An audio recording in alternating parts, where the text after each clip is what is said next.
बिस्मिल्लाहिर्रहमानिर्रहीम। अस्सलाम वालेकुम काश्तकार भाइयों, किसी भी फसल का जो बिजाई का टाइम है वो बहुत ज़रूरी है उससे अच्छी पैदावार लेने के लिए। तो गंदम की फसल जितनी अहम है उतना ही जो है इसका बिजाई का टाइम अगर आप इसका दुरुस्त इंतखाब नहीं करते तो खुदा ना खास्ता जो है वो आपकी पैदावार में 40% तक, यानी कि सेम इनपुट, खादों का भी इस्तेमाल सेम, बीज का भी अगर मैं कहूँ सेम इस्तेमाल करके आप सिर्फ जो है वो दुरुस्त टाइम का अगर आप सही इंतखाब नहीं करते तो 40% तक जो है वो आपकी पैदावार में कमी का अंदेशा हो सकता है। दो मसाइल हैं जिनकी वजह से हमारे लिए जो है वो गंदम की बिजाई का दुरुस्त टाइम उसका इंतखाब करना बहुत ज़रूरी है। पहला ये कि अगर आप बहुत ज़्यादा अगेती लगा देते हैं, अगर गंदम की फसल आप अगेती लगाएंगे तो गंदम की फसल को टिलरिंग के लिए, शगुफा साजी के लिए एक लो टेम्परेचर, एक ख़ास जो है वो टेम्परेचर की रेंज दरकार होती है। अगर टेम्परेचर की वो ख़ास रेंज नहीं मिलती तो गंदम की फसल जो है वो टाइम से जो है वो तीला बना लेगी और सिटा निकालने की तरफ माइल हो जाएगी। नतीजतन हमारे पास जो है वो झाड़ कम बनेगा, हमारे पास जो है वो सिटों की तादाद कम होगी, यकीनी तौर पर जो है वो पैदावार कम होगी। चाहे हम जो झाड़ बनाना है उसको न्यूट्रिशनल मैनेजमेंट यानी कि जिंक के इस्तेमाल से पोटाश और फास्फोरस की डोज जो है वो अच्छी इस्तेमाल करके बेहतर कर सकते हैं, लेकिन जो टेम्परेचर का अफेक्ट होता है उसको हम कभी भी रेक्टिफाई या ख़त्म नहीं कर सकते। तो बहुत ज़्यादा अगेती फसल लगाते हैं तो टिलरिंग का जो लॉस है वो पैदावार आपकी को बहुत हद तक जो है वो कम कर देगा। दूसरी तरफ अगर हम पछेती काश की तरफ चले जाते हैं तो वहाँ पे टिलरिंग तो यकीनी तौर पर ज़्यादा हो जाएगी, क्योंकि जितना टेम्परेचर में कमी होगी उतनी ही गंदम जो है वो नेचुरली अपनी टिलरिंग को, अपने झाड़ को बढ़ाएगी। लेकिन दूसरी तरफ जब वो सिट्टा लेट निकालेगी तो खुदा ना खास्ता जो है, एक तो रस्ट का अटैक जो कि फरवरी के एंड से शुरू होता है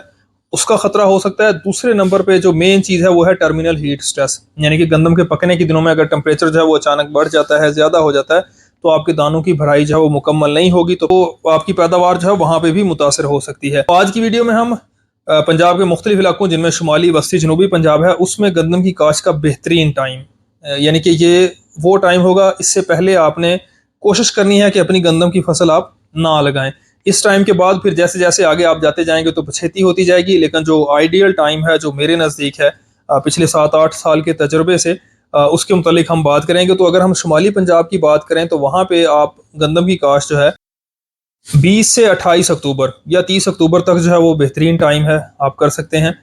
अगर हम वस्ती पंजाब की बात करें तो वहाँ पे जो है वो 28 अक्टूबर से 5 नवंबर जो है वो बेहतरीन टाइम है। जबकि अगर जनूबी पंजाब की बात की जाए तो 1 नवंबर से 12 नवंबर तक का आइडियल टाइम है। इस दौरान अगर आप अपनी फसल काश्त करते हैं तो यकीनी तौर पर ना सिर्फ जो है वो टेलरिंग बेहतरीन होगी, बल्कि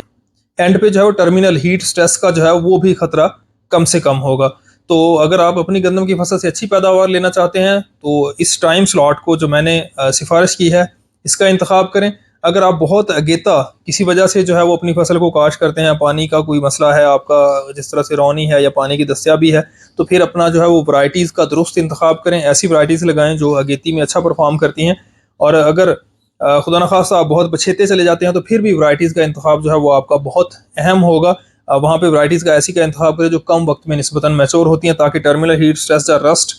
के जो असरात हैं उनसे जो है वो बचा जा सके और आपकी पैदावार जो है मुतासर ना हो। तो होप सो आज की वीडियो जो है वो